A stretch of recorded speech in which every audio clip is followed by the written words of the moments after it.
Okay, so Bharatwaj, now you can tell us a bit more about yourself, and then we have your presentation followed up by discussion. Thank you. Thank you, Rem. Yeah, my name is Bharatwaj. I'm from Bombay, India. My study my study focuses on Heidegger, Martin Heidegger, and who was, I think, among the most important 20th century philosophers, and perhaps among all philosophers. Actually, he quite literally changed the world of philosophy.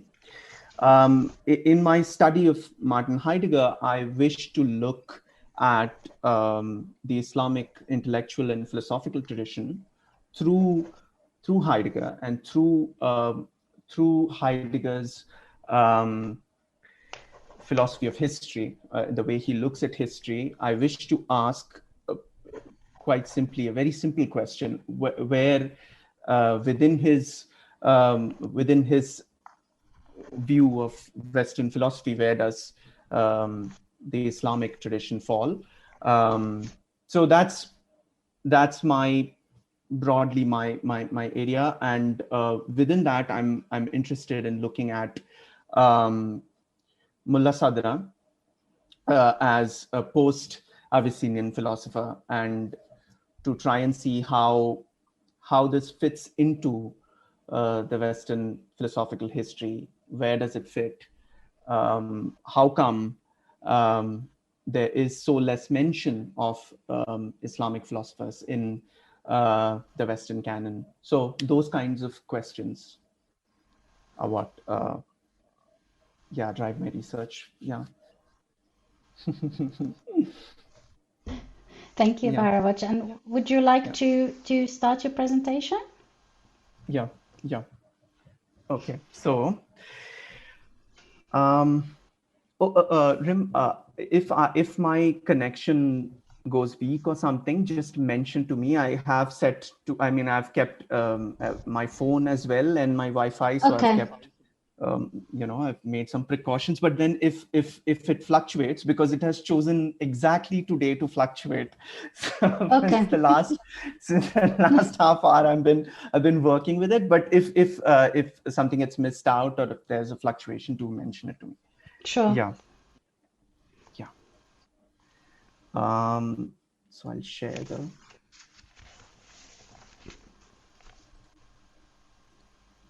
Is my presentation visible on the? Yes, it is. Yes. Okay, we can see it. Thank you. Yeah.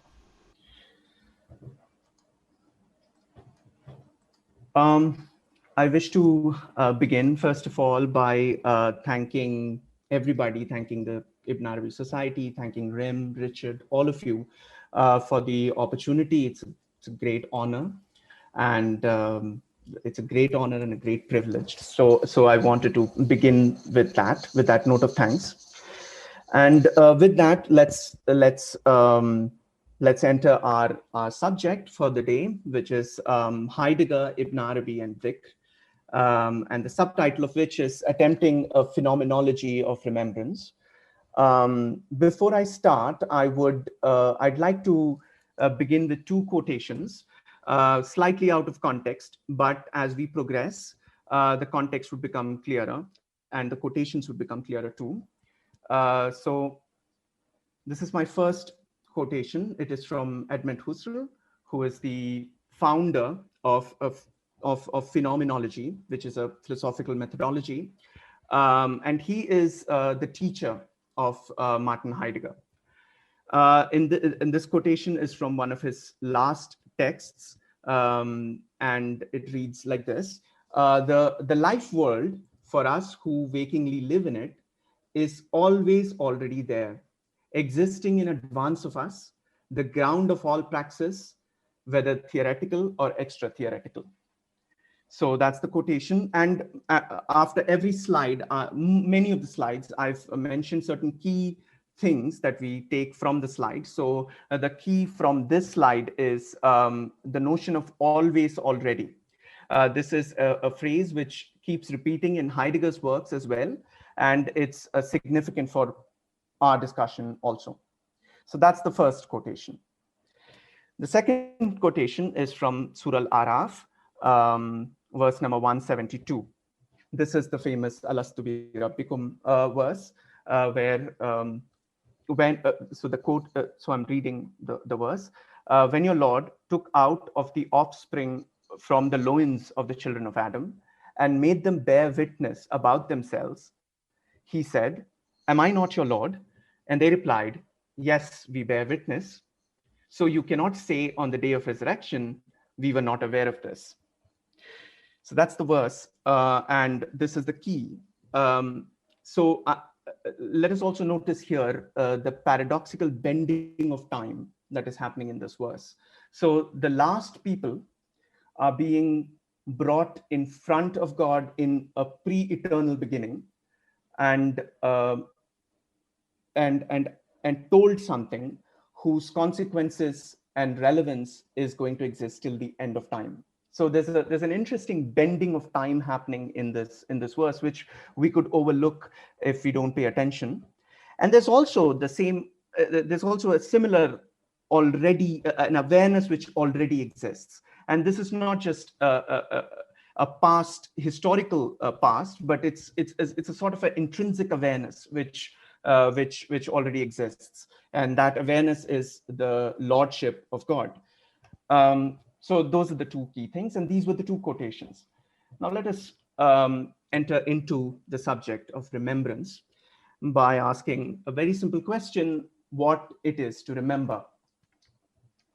The term Dhikr has a few meanings, which I at least could cull from my dictionary. A few of them are to recollect, to point, to refer, to mention, and to keep in mind. So these are some of the meanings that the word Dhikr entails. Remembrance has a long history in philosophy. It has a long tradition, and it goes all the way back to Plato. To Plato, to remember is to know. And this is his theory of anamnesis, where knowledge is to remember. That knowledge is something that is intrinsically contained, and to know is to discover this thing which is already there inside of us.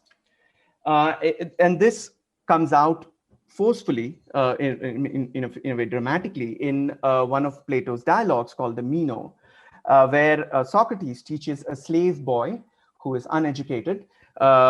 He teaches the slave boy the principles of geometry by simply asking the right questions. And he, in a way, draws out of his soul the knowledge of geometric principles, which goes to say that there is a knowledge already embedded in the soul, which discovery or knowledge is a recollection of. There is another sense which remembrance gives us, and that is the notion of bestowal. Now, in the Meno, there is something called the menos paradox, which is that when we go to make an inquiry, when we begin to make an inquiry, unless we already know that which we are about to inquire, how is it that we'll know when we find it that this is what we were seeking? And if we did know prior to the inquiry what it is that we were seeking, why make the inquiry at all? So what that paradox is trying to suggest is that even our questions are in a sense bestowed to us, that we are, as it were, thrown into our questions, so that we don't stand at a pure place which is just us in an absolute stand against the world. We are always bestowed with our questions. We're always thrown into our questions. So the key again here is especially the bestowal part is important. The rest is pretty straightforward, but the bestowal is important, and that the paradox, Menos paradox, sort of hints to that. And Heidegger, in his main text, which is Being and Time, with which we will be dealing today, goes without referring to Menos, to the dialogue Meno, does something similar. So that's that. Now, with that, let us enter into something called the Heideverse, which is a term by a very interesting philosophical writer, Mary Jane Rubenstein. And this is a little bit of his life. I'll be sending this PPT out, so I won't be reading the whole of this. But what I wanted to point out is that Heidegger began as a seminarian and wanted to be a Catholic theologian. His dissertation is about Duns Scotus, who is a figure in the history of theology. And among his influences are Meister Eckhart, St. Paul, and Kierkegaard, especially Kierkegaard. And so that religious grounding is there in Heidegger. And there are many studies on Heidegger and mysticism, Heidegger and religion, and so on. So that is important from his biography. Now, in Heidegger's major text, Being and Time, what is his fundamental concern? And it is this fundamental concern with which he opens his book. His fundamental concern is that the history of philosophy is a history of forgetting. And it's interesting that we're talking about remembrance, and what is significantly central for Heidegger is forgetting, forgetfulness. Forgetting what? Forgetting to raise a most important question. Which question? The question concerning being, Sein. The whole history of philosophy has been a quest for beings, existence, this or that being, but not being itself. In Islamic intellectual history, there is the recognition of this distinction between beings or existence or entities and being itself, between mawjudat and wujud itself, being itself. So this wujud itself is what the history of philosophy has forgotten to think about, is what Heidegger is claiming. So what ultimately has been forgotten is the difference between being and being with a small b and being with a big B. This he calls the ontological difference. This history of Western thought is termed by him as Sein's Vergessenheit, the forgetting to raise the question of being. Now, this diagram has sort of stars in this circle, and these stars stand for individual entities or beings, and they have different constellations. So one constellation might be studied by geography, another constellation might be studied by biology. But what all these stars share is that they exist, and what they share is beingness itself. What they share is the fact that they are. So this being, this one over there on the top, is what philosophy has always forgotten, is what Heidegger is saying. So this is how he begins. He says there is an explicit necessity, there's a necessity for an explicit repetition of the question of being, because this question has been forgotten. But it's pretty odd, because the whole of philosophy has simply been this question.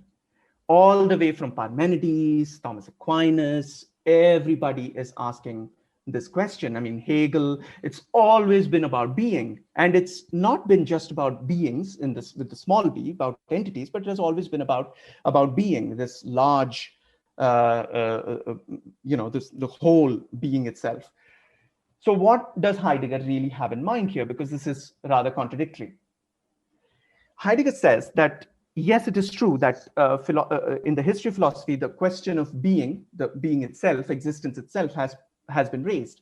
But every time that it has been raised, being has either been reduced to a particular being, and in his case, in scholastic theology, it has been God.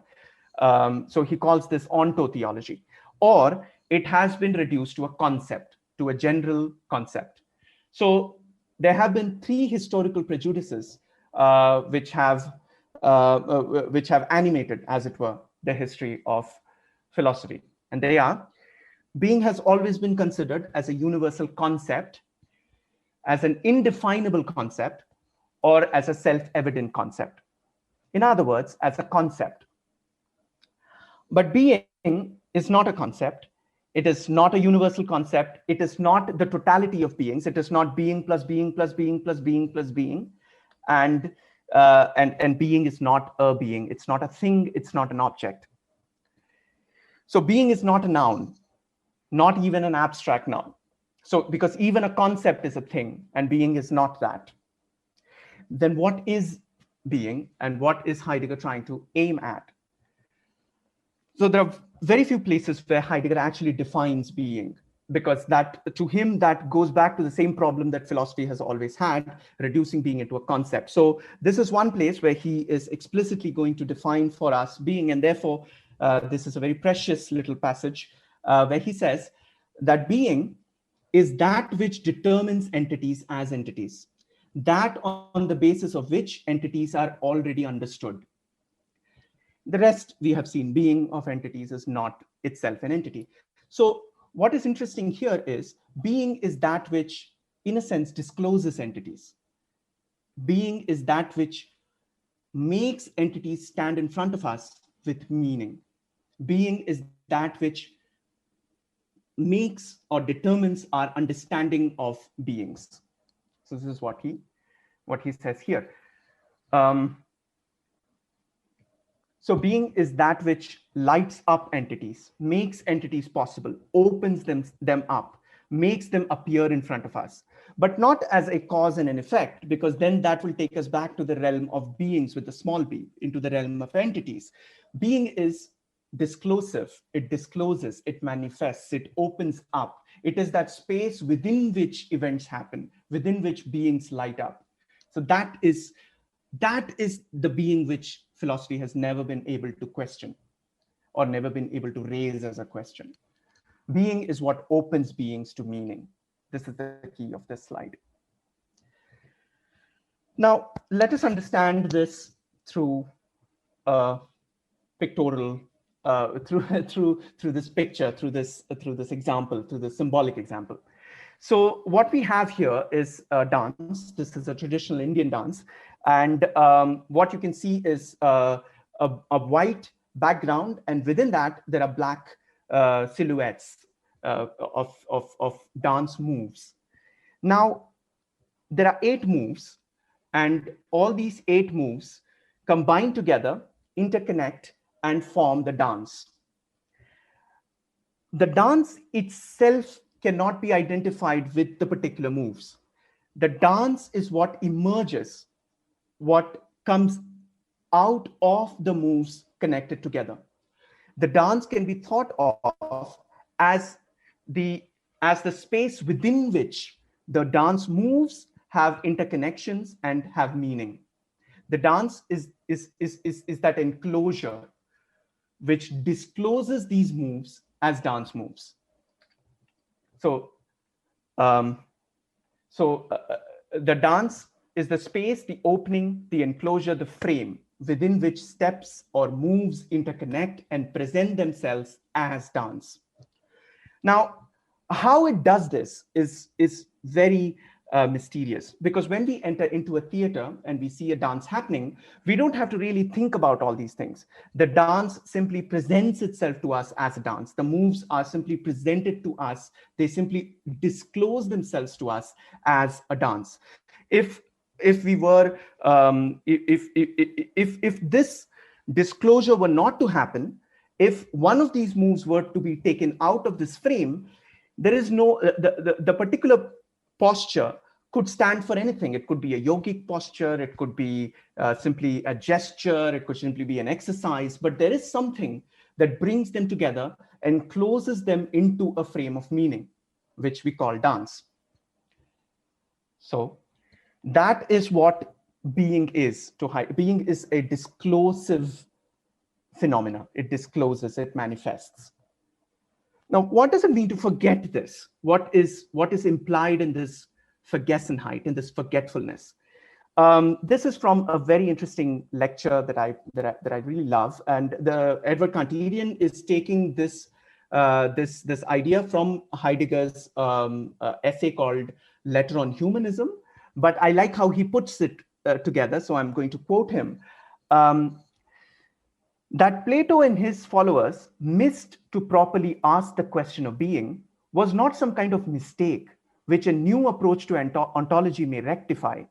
If Western metaphysics did not pursue the right approach to being, then this was due to being itself.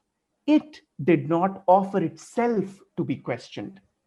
Now, that's a very mystical sort of formulation there. But what Heidegger is saying, and it could be interpreted mystically, although he doesn't want it to be, but we don't have to obey him. What we have here is the decentering of the human being as the questioner. Your questions are not your making, and the human being is not the king of this story. This forgetfulness of being is an episode within the history of being itself, is what Heidegger is suggesting. So Heidegger, so the key from here would be that the question of being cannot be forced because we are thrown into our questions. This is Heidegger's notion of Geworfenheit, that we are all thrown into our situations, into our intellectual predicaments, into our questionings. And these cannot be ultimately chosen by us. Now, given that the human being is still significant for Heidegger. Now, what is the human being? Now, let us take these steps. There are 8 steps. Let us say that the 4th step has the capacity, through some means, of raising the question of the dance itself. That the 4th step, through some means, has the capacity to ask the question regarding the whole dance itself. In philosophical terms, the human being is the being who's capable of raising the question of being itself. It's the only being to whom being itself can be a question. That is the significance of the human being, but that is also the reason for the human hubris. That is also the reason why we forget, because we have this significant place. And so we come back to this idea of Geworfenheit. The human being finds itself always already a part of existence, always already a part of a life world. In our metaphor, always already part of the dance. But the hubris, the problem, the mistake that happens is we believe that we can be de-worlded, that we can be worldless, pure, untouched, unneedful of this disclosure from being, that we can stand against objects. So this is the Cartesian distinction by René Descartes, the distinction between res cogitans and res extensa, that the human being is this pure knower who's standing against the world which it knows, and the world is the object against which it stands and which it can study scientifically, and from which it can be extracted. So that is the hubris, our forgetfulness that we are constantly within a disclosure, that we are not disclosers, that we are already within a disclosure. This is what forgetfulness is. Now we're going back to this quote we began with. We are always already there, within a life world, within a Lebenswelt, and which is already prepared in advance for us. The key here is there is no ground zero. There is no 0 point from which knowledge can begin. And this is the Enlightenment, the hubris of the Enlightenment, against which Heidegger rails all through his career. There is a term which I found very interesting from Derrida to understand what remembrance and forgetfulness could be about, and that is sedimentation. That we already have. There are already philosophical history has already given us things which we don't even know that it has given us. They have become sediments on which we stand, or they are things under our rug which we haven't looked at. So it is this sedimentations from the history of philosophy which Heidegger wants to dissolve. He cannot extricate himself from them, but he can destructure them, understand them, try to know the essence of these sedimentations. So in that sense, to remember, to do philosophy is also to do history, to go back and look from where we have come and what are the presuppositions, what are those things which we already accept before we even can raise our questions. So I just skip a few. Okay, so Heidegger's problem is technological nihilism, that what modern science and philosophy are incapable of looking, what science and philosophy are incapable of understanding or confronting is the fact that there are manifestations and non-manifestations, that being both presents and withdraws. Science thinks that the whole of reality should stand before us in presence. And presence as a concept is a very important concept in philosophy after Heidegger, that metaphysics can only look at things through presence. This is their criticism. And it is incapable of looking at absences, non-manifestations, things that are, as it were, under the rug. So to it, nature is supposed to cough up its secrets like at the push of a button. This is what modern science and philosophy and technological nihilism, as he calls it, does. And he's not saying that technology is bad. What he's saying is that our approach to the world is technological. It is an approach which is that of technicity. We look at the universe, we look at nature as a standing reserve, Bestand, which is a reserve which is always supposed to be ready for our questionings to share its secrets. Now, what we began with this smaller diagram where it was this being which discloses beings. But what Heidegger wants to think about is the epochal history of disclosures. That there have been multiple openings in the history of human thought, and we are at a certain type of opening where to us objects in the world are reducible to matter. Nature is, as he calls, the Bestand. This is a particular type of situation that we are standing in because of where we have come from. So what philosophy, what this sort of philosophy is trying to do is to look at the epochal transformations of disclosure. And that is a form of remembrance. And Heidegger says that in an essay of his called Metaphysics as Remembrance, that the job of the philosopher or the thinker is to look back at these epochal transformations of being, and to listen to the soundless voice of being. However, recollection or remembrance is not history in the sense we understand it. It's not political, ideological, sociological history. It is a history of disclosures. It is a history of the transformations of presencing of beings. So the key here is recollection is deeper than recollection.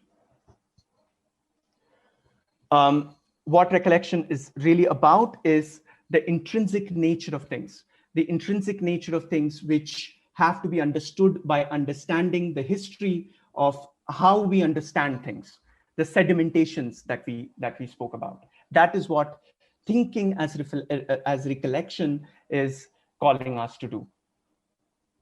To recollect is to think the essence of things. And when he says essence, it means the sedimentations. So, I mean, this is repeating the same point from a study of Heidegger and Remembrance, where Erinnerung, which is to recollect, to think, is actually etymologically to think at the depth of something, to think at the very intensity of things. So this covers the Heidegger portion of what we've been, what we are going to cover, and now I come to Ibn Arabi. Rim, how am I doing on time? We want to have a discussion, so perhaps because I'm just looking, do you want to have another 15 minutes with Ibn Arabi? Would that be okay? Yes, it would be okay. Or I'll take even, or I'll take even lesser than that, because we can open the discussion with the Ibn Arabi because I would want to learn more about the Ibn Arabi part is something that I would wish to learn more about through the discussion actually. So maybe 10 minutes. I'll finish it up and in 10 minutes. Yeah. Okay. Well, if you do 10, 15 minutes, then we will have enough. I mean, we'll have like 30 minutes discussion time, which is great. Yeah. Thank you. Okay. Yeah. Thank you. So we saw the verse, and we saw how there is in this verse there is an understanding of an awareness which already exists, and it is not talking about historical past. It is talking about an intrinsic essence, an intrinsic reality, just like we just saw in our Heidegger discussion. One of the features about the Quran that really fascinates me is that remembrance forms a very intrinsic part of the structure of the Quran. And I feel that among many, there are three essential forms of remembrance that the Quran talks about. First of all, the Quran calls itself a reminder, and which means that God remembers to remind the human being. The God is a reminder of the human being, and the human being, one of the significant features of the human being is forgetfulness, that the human being forgets, which is what requires this constant reminders from God. And then the Quran also reminds the human being of events in the past, stories of the prophets, or the state of earlier nations, but it does not do this in the sense of history as we understand it, as events that happened in a temporal past. It talks in a sense of meta history, history as a form of knowing the intrinsic truth of reality. And it also reminds us of events to come in the future, like the day of judgment, and the day of resurrection, judgment, etc. And the Quran reminds the human being of his human nature, of the fitra of the human nature, of the human being. And this, especially we saw in this verse that we saw, this is what the Quran is there doing, that it is speaking to the human being, and it is reminding the human being of its acceptance already of God's lordship.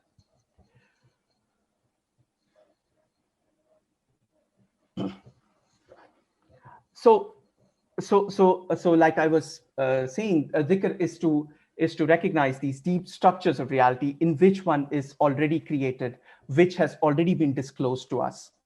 So this, like for example, one would be us saying yes to God's question about his lordship. And this is a sort of yes which has not been said necessarily in a historical past, but is actually an essential event or a metatemporal event. Or are saying yes to God's engendering command of being, of be, to which we have all said yes, which is also an essential intrinsic thing for us to remember. In William Chittick's essay called The Cosmology of Dhikr, William Chittick talks about how in the Islamic tradition, the text is significant, and in a sense, the universe itself is a text. And in the Cosmology of Dhikr, William Chittick talks about Ibn Arabi and the place of Dhikr in Ibn Arabi's system.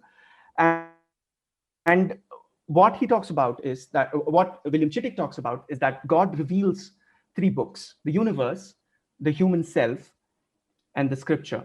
And when I was reading Derrida on Heidegger, Derrida mentions how it is possible to take Heidegger's Dasein as a scripture, as a text, as a sign. And he mentions this as if it is a radical thing. And in the Western tradition, it is radical and it is new. But in the Islamic tradition, the understanding of the world, of the human being as a text, or as a sign, which a text being a collection of signs is, and it already exists. It's a repeating feature in the Islamic tradition. So he reveals his signs and writes out his words. In Ibn Arabi's Futuhat, in the 373rd chapter, Ibn Arabi says that the entirety of existence is a text, that the whole of wujud is a book with words inscribed on it as on a parchment. So the whole of wujud, the whole of existence is signs, is a set of signs. The human being is also a sign, and so are the horizons. So we are asked to read the text on the horizon and in ourselves. So the whole of wujud to Ibn Arabi is a book. So God's essential, as it were, relationship with the human being is that of revelation, and revelation in the sense of the sending down of the scripture, but also revelation in the sense of disclosing the world as signs to the human being, and disclosing the human being himself to the human being as signs, as sets of signs which we are asked to interpret and which we are asked to read. Now, in that essay, Chitik also talks about how in Ibn Arabi, the whole of the universe is, as it were, the substance of the whole of the universe is the breath of the All-Merciful, and the entities which form part of the universe and the events and relationships between these entities are like inscriptions, are like the incision of speech on the divine breath. So again, restating the fact that all things are texts or signs in Ibn Arabi. And if everything is a sign, the question is, what really is a sign? One of the fundamental features of a sign is that a sign can be read only if it has been read before. There is no meaning to a sign which we have not already read. So for example, if we take a sign like this one, which stands for no parking, if one hasn't already read this sign would have no meaning. The sign will have meaning and the sign will make sense only if one has already read it. So a sign is an object of remembrance. One remembers a sign. A sign can only be remembered. A sign cannot be witnessed for the first time and be known as a sign. Heidegger, in Being in Time, has a whole section on signs, and he's really interested in how, in order to understand a sign, one has to, as it were, be already within the universe of that sign. I mean, the interconnection that the sign presumes, or the space that the sign already presumes. Unless we have already been there, the sign doesn't make sense. So in a sense, the sign is something to be remembered rather than to be known for the first time, as it were. God, as the giver of signs, has the nature of disclosure and of concealment. Ibn Arabi talks about God's manifest and non-manifest nature. That God makes manifest and he also makes non-manifest, as it were. And in the Futuhat, in the chapter, Ibn Arabi talks about how unless there is non-manifestation or unless there is concealment, the universe will not have distinctions. The universe will not have degrees. The fact of degrees and the fact of variety and the fact of distinction is something that is made possible by concealment. So certain things, in order to know a particular thing and in order to be engaged with a particular thing in a way, requires the non-manifestation of other possible ways of engagement with a particular thing, with a set with a set of existence, with a set of relationships, and with a set of events. So God's nature is that of disclosure and concealment. Heidegger criticizes Western thought for not being open to the non-manifest aspect of being. That Western philosophy, and when he says this, he means a post-Cartesian Enlightenment philosophy, which cannot, out of which science and technology and everything else that we know in the modern world is born, is criticized by him for this incapacity to really think non-existence. In one essay of his, which is called "What is Metaphysics," he speaks this. He gave this lecture to scientists actually, and he said that what science cannot think about is the nothing. And he says that unless the nothing can be thought about, being cannot be thought about. And what he means by nothing is this disclosure and concealment aspect of being. So moving on. Yeah, I mean, this is, again, I'm repeating myself. So yeah, the possibility of experience, the opening of phenomena is through God's disclosures. God constantly discloses the world to the world, and the world itself is his disclosure. And this disclosure happens not just through his texts, his divine books, but also through the signs that are the world itself. This is a poem from the Futuhat, from which I will be reading the last stanza. The first two stanzas talk about imagination and reflection, and then it commends remembrance as the superior form of cognition. So the last stanza is what I'll be reading. It says, "So seek him through remembrance, not reflection." Sorry to interrupt you, Bharatwaj. Sorry. I'm sorry. Do you mind actually reading both, and then we can finish with that to open the discussion? Is that okay? Yes. Yeah, it's okay. So I am anyway. nice. This is the last. This is the last slide anyway. So if you can read all of it as an inspiring platform for the discussion, since it's from the Futuhat. Thank you. Okay. So when imagination comes to someone through reflection, it binds the knowledges to the world of corporeous bodies and forms. Sometimes reflection delivers them from their forms, but nothing protects it from harm. So seek him through remembrance, not reflection, and enjoy him incomparable and pure from the stains of the others. Yeah. Oh, okay. Oh, can I take a minute? Is that fine? Just a minute, because yes. Okay, we can open the discussion now. So there are a few questions which I wanted to ask from the phenomenological point of view, and if Dhikr can be understood in this sense. I mean, so when we talk about the stains that Dhikr can polish, I also wanted to ask if it can also polish not just the psychological maladies that we come with, like pride and so on, but also if we can think of Dhikr as something that polishes these philosophical maladies that we have, these philosophical sedimentations, which, you know, which cover our hearts. Yeah. So yeah, I'm done. Yeah. Thank you. Thank you so much, Bharatwaj. That was brilliant, inspiring talk. Thank you. You have a lot of clapping hands. Thank you for taking the time to prepare this for us.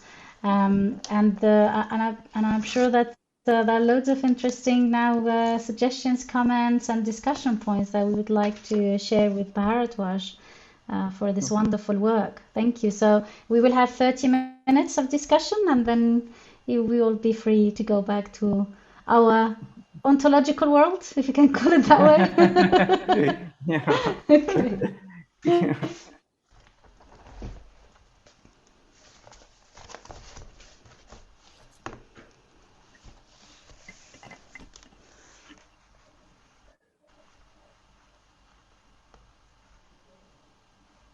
Yes, please go ahead. Would you mind, Bharatwaj, closing the presentation so that we can be like in a discussion room? Thank you. Oh, sorry. I hadn't figured this out. Yes. Thank you. Yes, Osama, please. Yeah, thank you, Bharatwaj. This was fascinating. And a lot of the themes that you were talking about also interest me quite a bit. So I would like to have correspondence with you later after this meeting as well, sometime to talk about some of those things. But I have some comments and questions.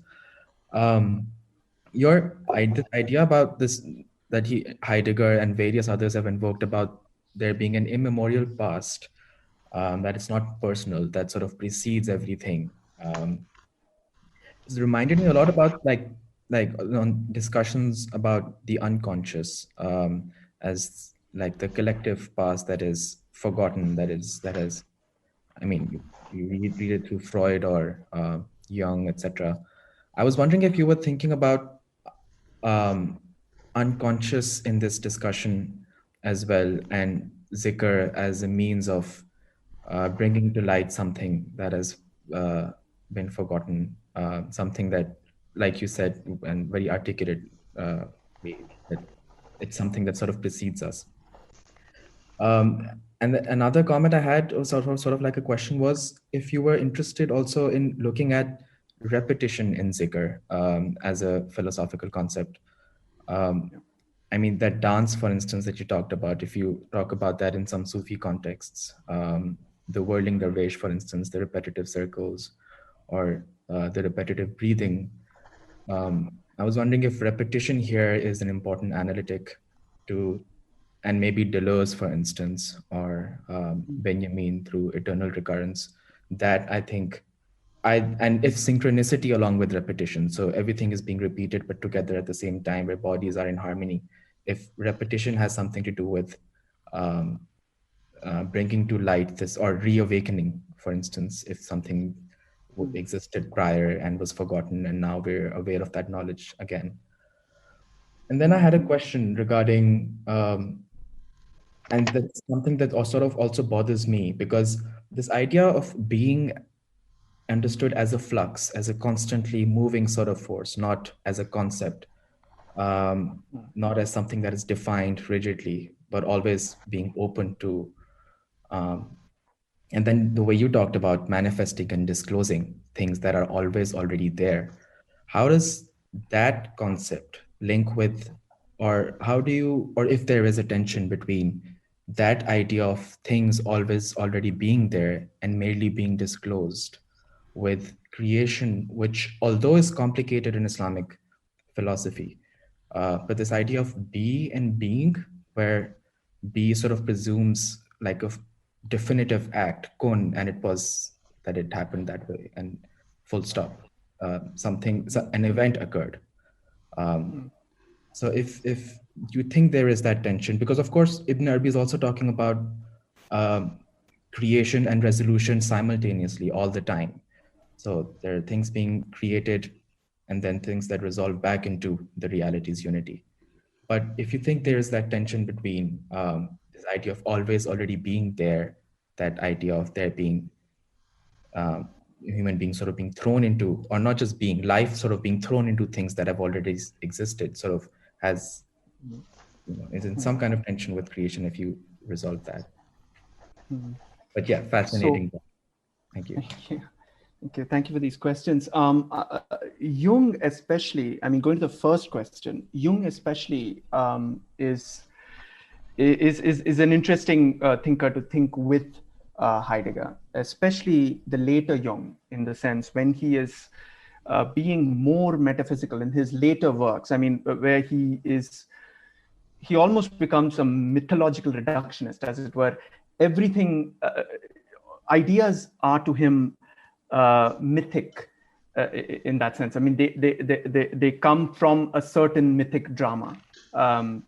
And I feel there's one thinker, I think his name is Richard Capelbianca, I guess, who's written a book called The Way of Martin Heidegger. This is the name. He has written a paper on Jung and Heidegger. And he does think that there is an interesting connection between the two. And especially when to Jung, ideas are stories that go all the way back to our ancient sort of history.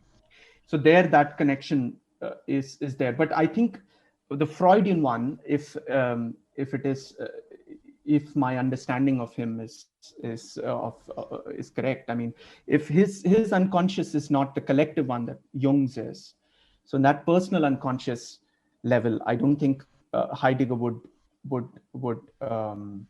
So it's not as if I am sedimented with.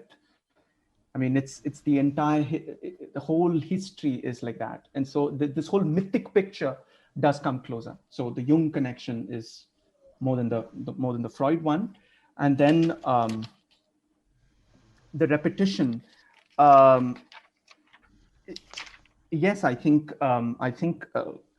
repetition is a deep and very interesting subject. One of the things that Heidegger focuses on is to repeat questions. He repeats himself quite a lot. In fact, he begins his text, Being in Time, with the insistence on repetition. He says, we're going to repeat this. And in his works, in his later writings, repetition forms an important part. Deleuze, yes, and in Deleuze, repetition is, of course, different from sort of replacement of one thing with the other, or repetition is singularity for him. So although you're repeating something, you're repeating one act is not simply overtaken by a copy of that act. So there is a repetition, but then there is a singularity to it. So if that can be connected with the repetition of the names of God, for example, or the repetition of the moves in the Sufi whirling that you mentioned, that would be a very good place to go to. I, of course, haven't done this, but I think that would be interesting. I would be interested to look at how that would work. I would say that to the last question, I would say that there is no need for attention. I think yes, there is. What you're saying, I think, is that there is an ex nihilo in the creation story, which is sort of denied here. If there is an always already, where is that first act of creation? I mean, I think the ex nihilo is what is contradicting this. Yeah, I don't have an opinion on it. It's just a thought that that's a good. I grapple with as well. That's an interesting. But I think if the ex nihilo is taken as something that need not have happened at one point of time. I mean, as in the theologies that I have been interested in usually look at creation as a form of, the contingent world is sort of dependent on it's more of a dependency idea, in the sense, when we say God is creator, we mean that without him, the ground is lost. So if we can think in those terms, rather than as a point in history when he literally said be, rather than that, if we could think of him as the very ground without which contingent beings wouldn't be, then that problem could go. So he doesn't have problems with people like Meister Eckhart. His problem is with theology of the scholastic period, which insists on this sort of and theologians also, theological scholars say that there's also a lot of misunderstanding of Aquinas and so on in Heidegger. But anyway, so if the ex nihilo could be understood as this ground thing, we could remove that problem, as it were.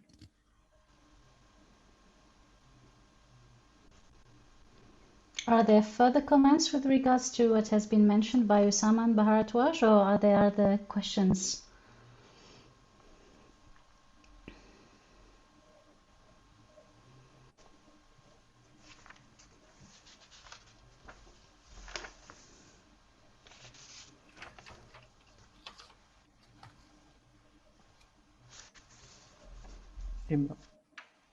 Imran?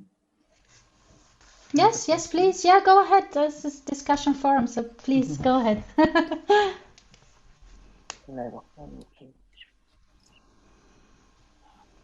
My questions are nowhere near as sophisticated. Dear brother Osama's studied Heidegger about 12 years ago, and I think you explained him a lot more and much more clearly than any of my professors ever did when I was at university. Up until today, I had no idea what his main project was. So God bless you eternally for doing it. I was intrigued by this idea of, repetition in Dhikr, at least from a kind of phenomenological perspective, not necessarily the philosophical term, but in terms of like the palya, the experience of doing the Dhikr. Say you recite the name, we're given prescriptions within the Islamic tradition, say istighfar 70 times a day. But you don't say, I've done 70 dhikrs when you're doing it. Your dhikr is still one. I've done the dhikr of istighfar, right? Again, contradictory, the name Al-Wahid. You say, Ya Wahid, O one. But if you say Ya Wahid 100 times, is there a distinction?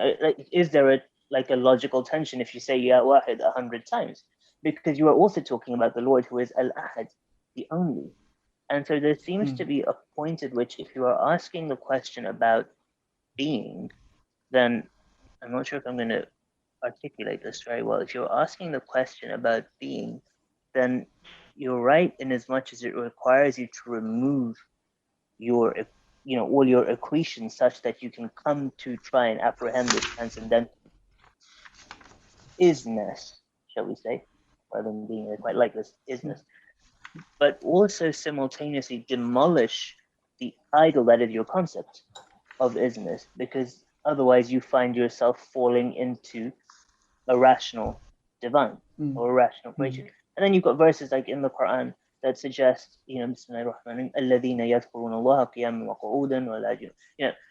those who remember God standing and sitting and on their sides, and they contemplate the creation of the heavens and the earth, and they say, رَبَّنَا مَا خَلَقْتَ هَذَا بَاطِلًا سُبْحَانَكَ فَقِنَا عَذَابَ النَّارِ. Oh Lord, you have not created this in vain, which made me think about this idea of disclosure, because suddenly this dhikr is that means to disclose the fact that everything has meaning rather than is meaningless. But again, it seems to have this kind of trans-temporal idea, because coming back to the idea of a sign is not a sign unless it's read.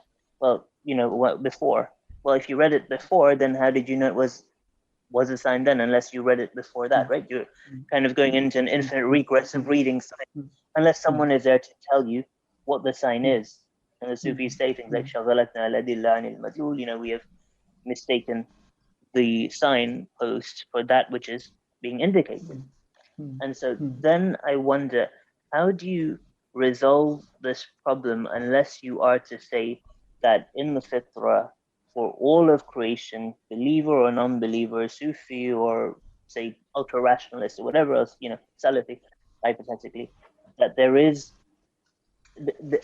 you are either in a perpetual state of remembrance or a perpetual state of forgetfulness, because I don't know if they can be one or the other. I'm wondering if we are all in remembrance, whether we like it or not. In the same way, everything in the heavens and the earth is glorifying God. Do you think we are constantly in a state of remembrance despite our ignorance?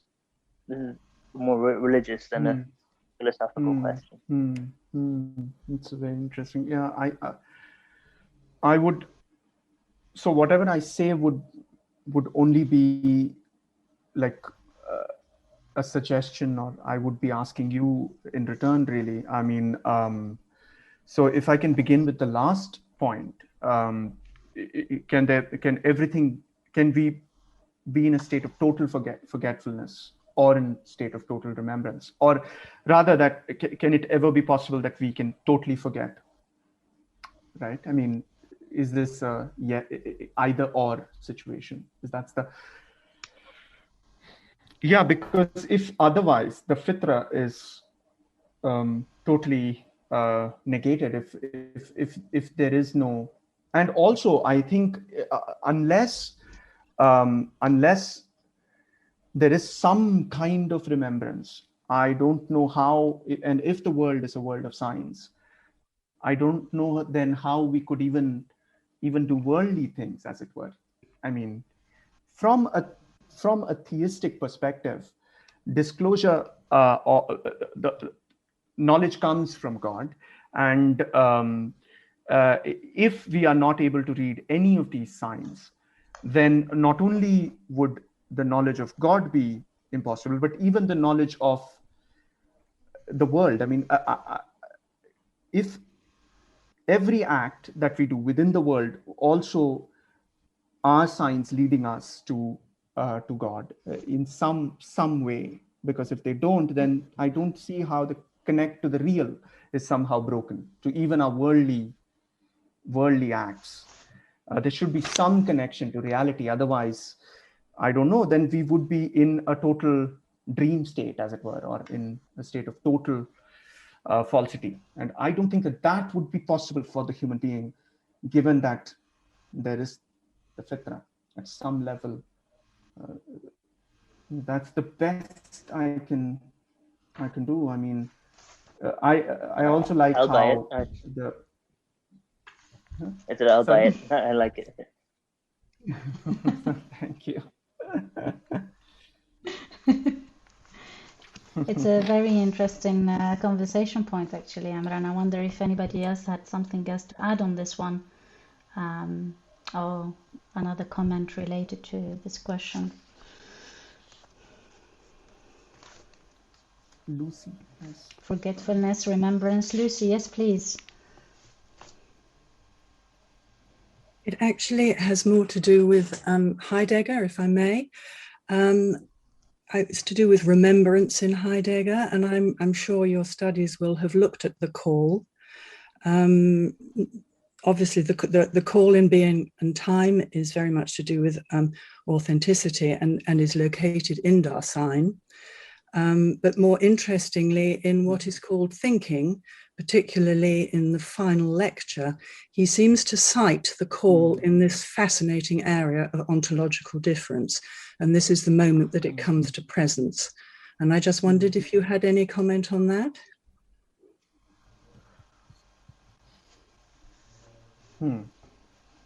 Yeah, I think what being in time, though, is very Dasein centric.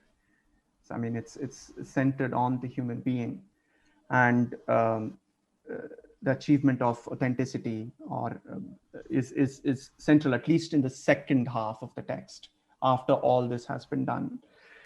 But post being in time, Heidegger becomes very critical of his own sort of anthropological sort of humanism, and then everything becomes being centric to him. That's where the human is, as it were, dethroned. And two things. One is, of course, being, but how does being interact with us, as it were? It's through language that it can do this. And the language then becomes not just an instrument of the human being, but we in a way become instruments of language. So I don't know if it's in what is called thinking, but he says that, you know, before we even go to the well, we go through the word well, or before we go to the woods, we go through the word woods. By word, he means we already have a system of meanings and significations without which the well will not be a well to us. We won't be able to comport ourselves to the well as we should to a well. I mean, the reason we comport ourselves to the well the way we do is because of language. And a language, he means a lot of things. I mean, the language itself, but also the tradition that it spawns, the different interactions that it leads to, the different signs and meanings and significations that it, and all this whole web is what allows us to even sort of comport ourselves to beings in the world. So that's how the later Heidegger is. And the call, yes, it's in this sense that we respond to the call of being, or ontological difference between, being and being. The call is to be understood in the sense of the dethronement of the human being. And it's not us that sort of initiate this this question or even this distinction. It's rather from outside of us, as it were. So it's all part of his criticism of, like Esme was talking about earlier before we spoke about the Enlightenment, and it's the criticisms of the against the Enlightenment. I think he is a part of that same tradition of both the Enlightenment and humanism, where he has a whole essay just on humanism. And yeah, so that's where that is to be located, in this dethronement of human superiority, or the human being at the center. Thank you. And do you think, just quickly, obviously language is absolutely central to his project. Because he refuses to embrace the language of the divine, do you think in the end the project runs into sand? But he does he does talk about the poets, especially Hölderlin is his superstar, and there are sort of cryptic references to the flight of the gods, that the world has become devoid of the gods, and there is a hope of a sort of return of the gods. And a Heidegger scholar, Hubert Dreyfus, says that really what this talks about is the de-enchantment of reality, that reality doesn't have anything more than just simply this material stuff. And so there is no mystery anymore. There's no, the de-enchantment of the world. Now, what poetry allows for Heidegger is this possibility to sort of think more originally. In fact, to Heidegger, language is a derivative of poetry. It's poetry first, then language. So without God, he doesn't have God, but which is again, there are some texts, some scholarship of Heidegger, which say that there is a mystical element to. For example, John Caputo has written a book on Meister Eckhart and Heidegger, where he says that there is clear structural similarity between mysticism and Heideggerian thought. But taking his word on face value, because he doesn't have God, I think he goes to poetry at the end of his his career. Yeah. Thank you very much. Thank you. Thank you. Efat, and I think we'll have the time for Efat and Imran, and then I'm afraid we might have to we'll have to finish then after that. Thank you. Efat, please. Hiya, that was so amazing. Thank you so much. But I was just wondering, now that you've kind of brought up Hölderlin and also the way you ended your presentation with the poem by Ibn Arabi, Heidegger is also very new to me. I actually literally just studied him for the first time this week on Monday, so it's quite serendipitous. But I was just wondering, in this question of what is art for Heidegger, it's a saving grace. It's what can actually redeem us from this kind of what technology can do to us. And I was just wondering, is there any kind of similarities that one can see in the esteem that art and poetry is for both Heidegger and Ibn Arabi? Because of course in Islam you've also got what I would consider a very oft misinterpreted verse of the Quran, which says, do not follow the philosophers and the poets, etc. So I was just wondering if that's kind of something that you could maybe talk about. Yeah, I mean, Heidegger also is, I mean, he never, it's so difficult to get him to speak in terms of redemption. He almost always stops short of that. But we could read into that. I mean, but he doesn't, so for example, technology, he doesn't really offer anything as a solution. There is neither ethics nor solutions in Heidegger, not because he did not have those ideas, but because he seems to not want to fall into the hubris of forcing a solution. I think that this is throughout his career. So for example, Meister Eckhart has a notion which in German is called Gelassenheit, which means to sort of allow, to be receptive, as it were. So Gelassenheit is a very important concept for Heidegger, and he, of course, is also acknowledges Meister Eckhart as one of his important thinkers or mystics. So poetry, rather than science, let's say, has more of this capacity for Gelassenheit, for self-emptying. For Meister Eckhart, with his complete theological panoply, as it were, to him, it's self-emptying of the ego, in the first sermon of his sermons, he says that the incarnation has to constantly keep happening every day in our souls, for which we have to step aside. So that's the sort of Gelassenheit that he's talking about, receiving rather than, going out and doing. So to him, to Heidegger, poetry and art, out of which poetry is the highest art for Heidegger, poetry allows for this sort of receptive language which is not necessarily always making things, but rather allowing being to call.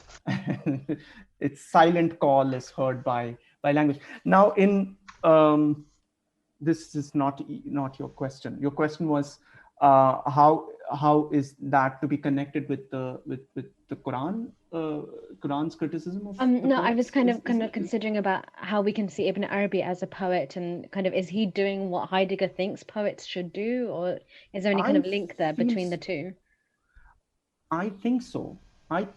In my opinion, there is much to be done here than what we are doing in this, especially Heidegger and Ibn Arabi. I think I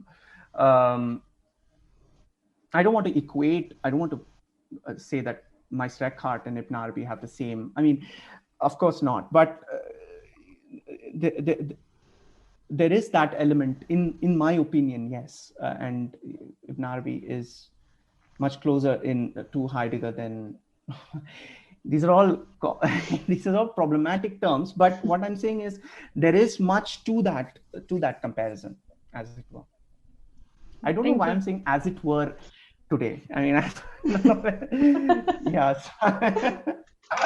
As it's always already there, right? Thank you so much.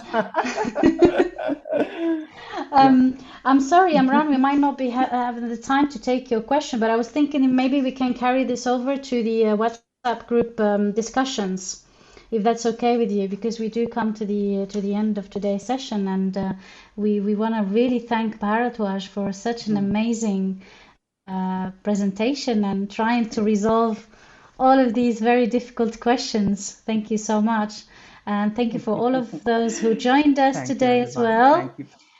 And particularly as well Cecilia, who tomorrow will be doing a presentation as well. So if you haven't signed up, just go on the Facebook page and and register. It's for free, and it's about imagination. So from remembrance to imagination. Thank you so much, Bharatwaj. There was a lot of overlap, hidden overlap. Thank you. Thank you. And then Looking hopefully. forward to your talk. Yes, indeed.